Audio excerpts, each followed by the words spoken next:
The gate stood open in the dark. No lock on it. No bolt drawn across.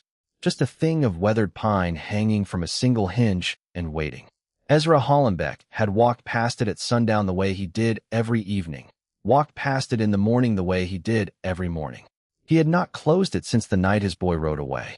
3 years, that gate had been open. 3 winters of kicking it shut in a windstorm and going back the next morning to swing it wide again.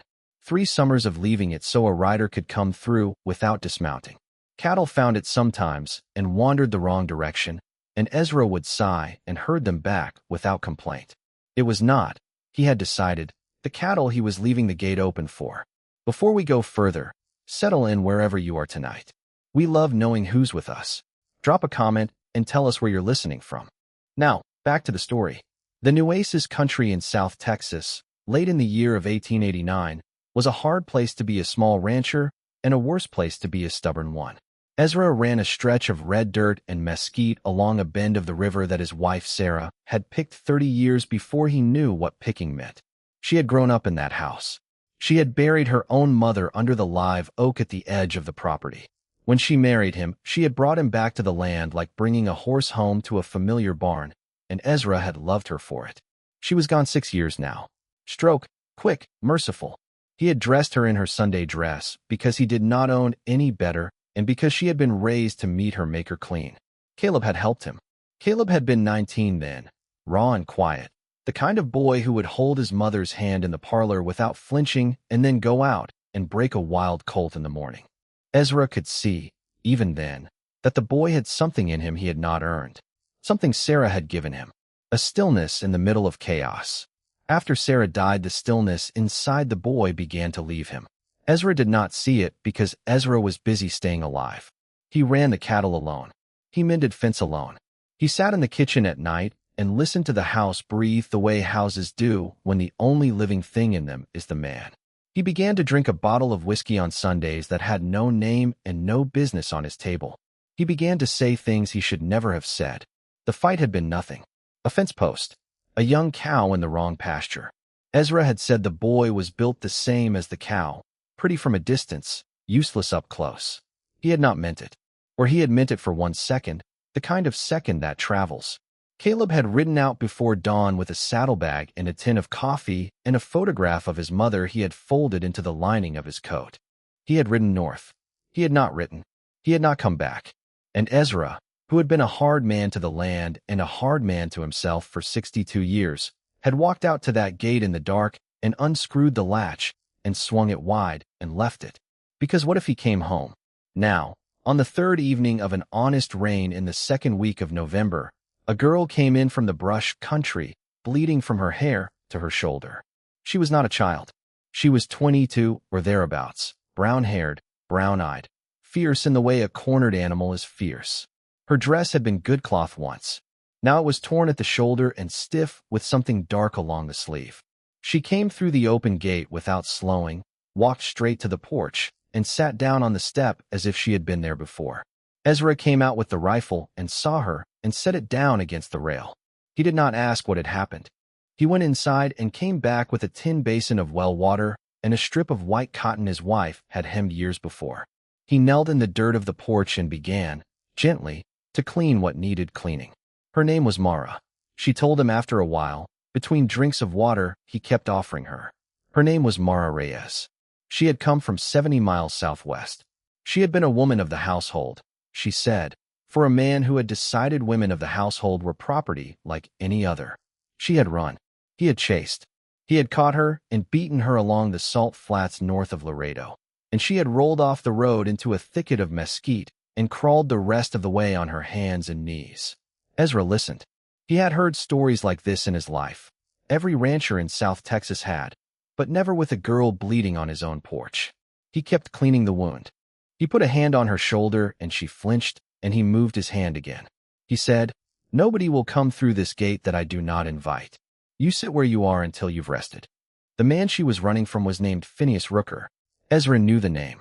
Rooker kept 6,000 acres east of the Hollenbeck line and owned a small army of cowboys who wore his brand like a uniform. He had been buying up the springs along the river for the better part of 5 years, paying the old families what they were worth and what they were afraid of, and what they could not say no to. He had a judge in Cutula he called friend. He had a sheriff in Laredo he called brother-in-law. Ezra had refused his offers twice. Rooker had not pressed it. He had smiled and tipped his hat and bought the ranch on Ezra's eastern boundary instead, which meant Rooker had the high ground whenever he wanted it. What would you have done in her place? Would you have ridden away and kept riding? Or would you have stopped at a stranger's gate and prayed it was open? Mara slept that night in the back bedroom, in the bed Sarah had slept in, on sheets that smelled of cedar. Ezra sat in the kitchen with the lamp turned low and wrote a letter to a man named Judge Holloway in San Antonio, whose first name Ezra did know, but whose help he had never asked for. The letter said only that a woman named Mara Reyes needed shelter and that a man named Phineas Rooker needed to be looked at. He sealed it. He would write it out himself in the morning. He would let Mara rest another day. In the morning, Mara came out to the porch before the sun cleared the mesquite. She was clean and combed and looked younger by 10 years for having slept. Ezra set a tin plate of cornbread and a tin cup of coffee in front of her, and she ate without apology, the way a person eats when they have not eaten in days. She said, "You have a son." Ezra did not look up. He said, "I had." "Where?" He pointed with his cup toward the gate. "The gate's open," he said. "He's not here tonight." She watched him. She said, after a long while, "He will come back if you leave it open long enough." He shook his head. He said, very quietly, "I am not sure the gate is the problem. I am the problem." She kept watching him. She said, "Then stop being the problem."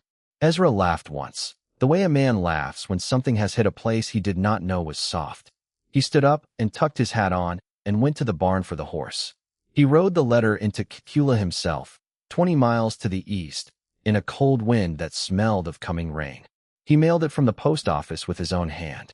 He bought, on the way back, a tin of coffee and a packet of oats and a small bottle of paregoric for the wound on Mara's shoulder that was not healing the way wounds should.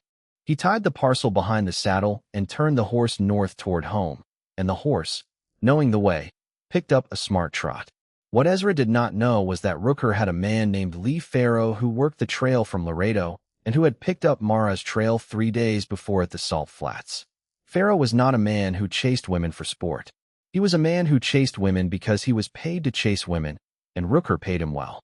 Farrow had ridden north through the brush country with 2 men behind him, and on the morning Ezra was riding home from Cutula, Farrow was sitting on a rise 2 miles south of the Hollenbeck gate with a pair of store-bought field glasses and a notebook.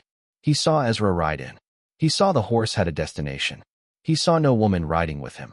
He wrote 3 numbers in the notebook, looked at the gate with a long squint, and turned his horse east. Now the storm came. It came not in weather, but in hoofbeats. For riders came through the open gate at noon on the second day, not bothering to close it behind them. Rooker himself was at their head, a tall man in a black coat who sat a gray horse the way rich men sit anything, as if he had been born on it. Farrow and 2 other men came behind him with rifles across their saddles and faces that did not intend to ask. Ezra was at the barn when he heard them. He walked out with the carbine in his hand and Mara behind him at the porch. He set his hat firm on his head and walked to the center of the yard and stood in the dirt. Rooker reined the gray horse to a stop 20 feet from Ezra and did not dismount. He said, "Mr. Hollenbeck." Ezra said, "Mr. Rooker, I'm told you have in your house a piece of property that belongs to me." Ezra did not move. He said, after a long breath, "What you have in your house is not people. What you have in my house is a guest. Those are different things." Rooker smiled the way a man smiles at a fence post. He said, "I have offered twice for your spring. You have refused twice. I am offering now for your spring and for the woman inside, and I am offering once." Ezra thumbed the hammer back on the carbine. He did not raise the barrel. He was a man who knew what a rifle did, and he let Rooker see that he knew. He said, "You ride back out through that gate, Mr. Rooker, and you do not come back through it. The spring is not for sale. The woman is not for sale. The land my wife buried her mother on is not for sale. If you want any of it, you will have to come through me, and the man standing behind me holds a Spencer and a clear conscience." Rooker studied him for a long count. Then he tipped his hat and turned the gray horse, and the 4 of them went back through the gate the way they had come, leaving a long scuff of iron-shod hoofprints in the soft yard. Ezra watched them go. Mara came out from behind the pillar of the porch and sat down on the step. Her hands were shaking. Ezra walked over to her and sat down beside her and did not speak. They sat there until the sun moved off the porch and into the mesquite beyond the barn, and then Ezra stood up and went inside and started the coffee. Now the quiet. The next 3 days were the quietest Ezra could remember since his wife had died. He and Mara found a rhythm without speaking about it. He rose at dawn, and she rose an hour later. She cooked the morning meal in the kitchen, and they ate at the table together in the kind of silence that two people make when they both know they have been hurt and are pretending not to be. He worked the cattle and mended the south fence, and came in at dusk smelling of sweat and mesquite smoke. She had the lamp lit and another cup of coffee waiting, and sometimes a letter of her own laid out on the table that she was composing to his sister in Brownsville. They never opened each other's letters. They did not need to. It was on the third evening, after supper, that the words came. He was cleaning the Spencer rifle at the kitchen table, and she was sitting across from him, darning a tear in the cuff of his work coat. She asked him, very gently, the question she had not asked. She said, "Will you tell me what your son said before he left?" Ezra did not look up from the rifle. He said, after a while, he did not say anything. "I said it. I said he was built for nothing, and that the only reason he was here was because his mother had not lived long enough to see him clearly. He wrote out before I could unsay any of it." She set the coat down. She looked at him. She said, "And how long have you been waiting at that gate?" 3 years, he said. "Every night since." "Have you written him?" "Once a year," he said. "He has not answered. The letters come back when I send them. I do not know where he is." She reached across the table and put her hand on the back of his. He did not pull away. Her fingers were worn from the brush country and small from the salt flats. She said, "The gate is not what is keeping him out. The gate is what you tell yourself is keeping him out. Write the letter he needs. Not the one you would write. The one he needs." He did not respond for a long time. When he did, he said, "I am afraid to write that letter." She said, almost to herself, "The things you've given up on tend to find you when you stop waiting for them. They do not want to be waited on. They want to be met. If this story is moving you, you are exactly the kind of person this story was made for." A like and a subscribe tells us to keep bringing them to you. He wrote the letter that night.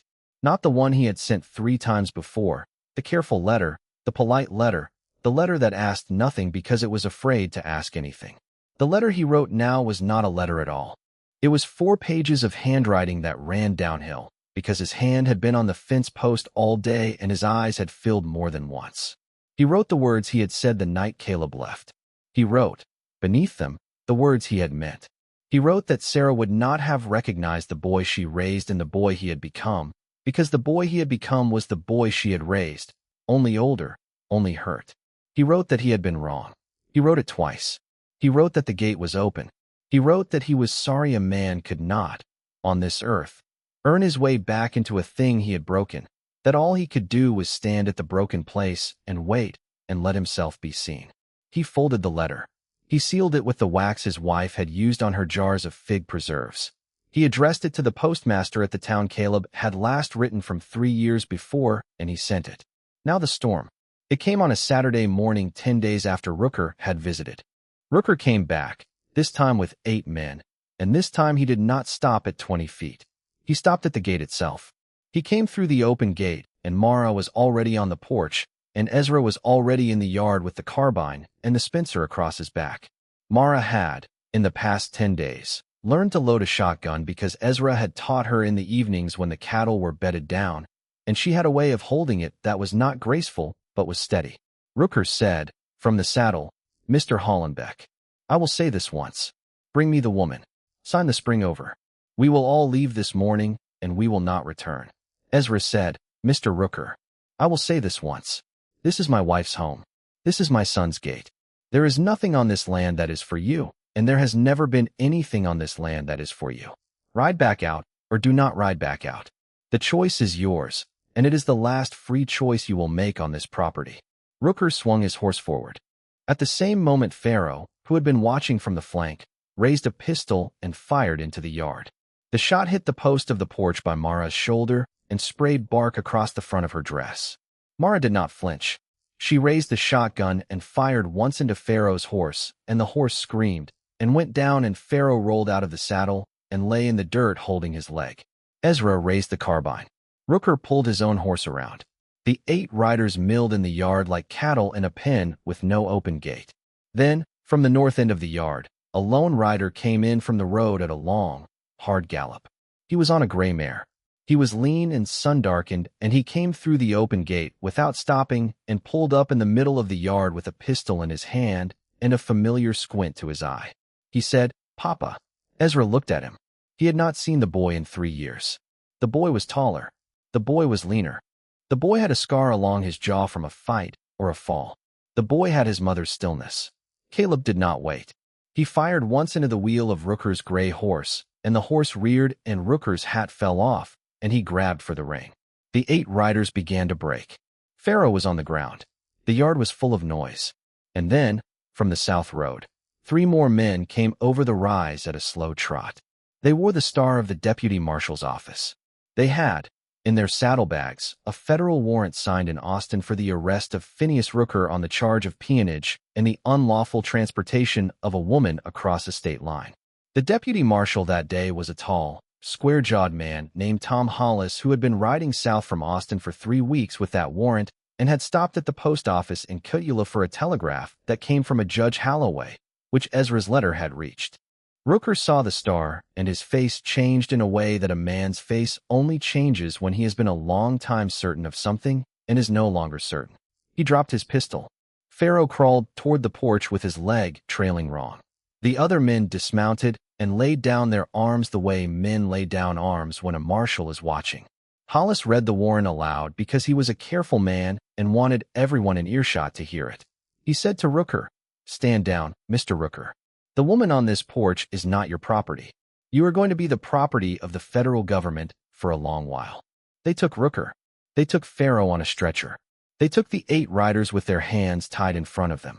Hollis gave Ezra a nod as he passed, and tipped his hat to Mara on the porch in a way that was not done for her in the place she had come from. Now the world after. In the days that followed, Caleb slept in his old bedroom. He did not speak much. He spoke in the mornings at breakfast. He spoke of the years he had been away. He had ridden north and worked a string of ranches and fallen in with bad men and ridden away from those too. He had heard of the warrant for Rooker in a town outside San Angelo and had ridden south because a man at the bar said the name Hollenbeck in the same sentence as the warrant. He had come home because there was no other place to come. He had read the letter at the post office in Cutula. He had read it twice. He had not answered. He had ridden the rest of the way home in silence because the letter had not needed an answer. It had needed a man at a gate. Mara stayed the winter. She healed on the cedar sheets in the back bedroom and learned to mend fence in the mornings and to ride the bay mare that Ezra had not ridden since Sarah had ridden her. By spring she had a coat of her own and a hat that fitted her and a way of speaking to the cattle that Caleb said was better than his. She and Caleb did not fall in love in any way the world would have recognized. They fell in love the way 2 tired people fall in love, slowly, in the kitchen, over coffee, in the kind of silence that is not empty but is full.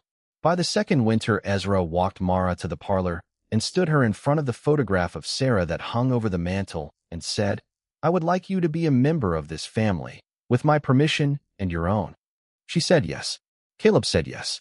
The 3 of them sat at the kitchen table that night and drank coffee that was brewed too strong because, Ezra said, that was how Sarah had always brewed it. The spring was never sold. The judge in Cutula retired without ever issuing the deed. The deputy marshal became a friend to the family and rode out twice a year to check on Mara and once to check the fence. Now the epilogue. It is 41 years later. The ranch house has been added on it twice. The porch is wider than it was. The yard is fenced in cedar where it was once fenced in mesquite. There is a young man of 19 in the yard who has his grandmother's stillness and his mother's way with a horse. He is mending a fence post in the late afternoon light. At the far end of the yard, where the road bends in through the mesquite, the gate is open. It is always open.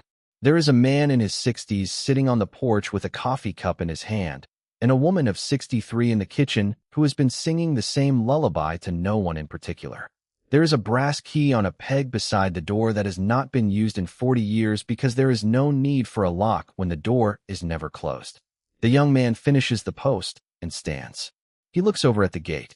He says, to no one, to the land, to the people who once waited at the open gate, "Strange how the things you've given up on tend to find you when you stop waiting for them." The gate stands open in the late light. It has been open for 40 years.